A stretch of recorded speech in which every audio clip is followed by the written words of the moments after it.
of several London hospitals are still struggling to cope with large numbers of patients. Yesterday, St Peter's at Chertsey in Surrey and Croydon University Hospital were forced to take steps to try to ease the pressure. Today, the Prime Minister's been talking about the NHS in London. Well, our political correspondent Carl Mercer is in Westminster tonight. Carl, what has the Prime Minister had to say then?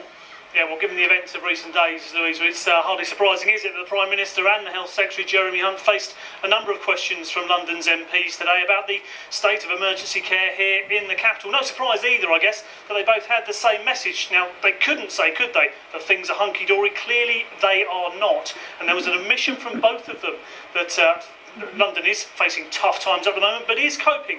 And largely, they say, because the government helped London out. They gave them something like £1 million to A&Es and to the London Ambulance Service to help cope with the winter pressures, something the Prime Minister was keen to point out when he was questioned earlier today.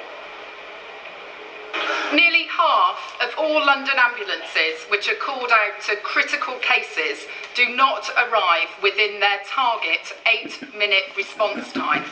Is this what the Prime Minister had in mind when he told us that the NHS would be safe in his hands?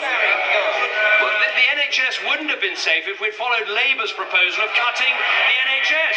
We rejected that advice and put more money into the NHS. And Carl, on the issue of A&Es, what's the picture? Yeah, well, actually, the Monday that's just gone is traditionally the busiest day of the year in the whole of the NHS in London, so there is some hope that things perhaps might improve. But that is a big hope, an expectation, if you like, because actually the figures we've seen this year are like no other. And I've spoken to a number of hospitals today, and they say they are running at full pelt just to keep up with demand. And I spoke a little earlier to Anne Rainsbury, who's the head of the NHS here in London. She talked about that key level of demand they're now seeing.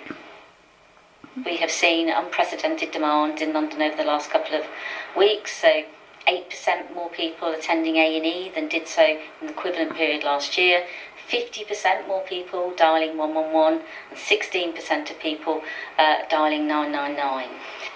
Now, it could have been an awful lot worse, obviously, because normally at this time of year we have a big flu outbreak. That hasn't happened this year, and nor has there been a norovirus bug outbreak, which we have, again, seen in the past few years. So it could have been an awful lot worse. Carl, thanks very much for that update.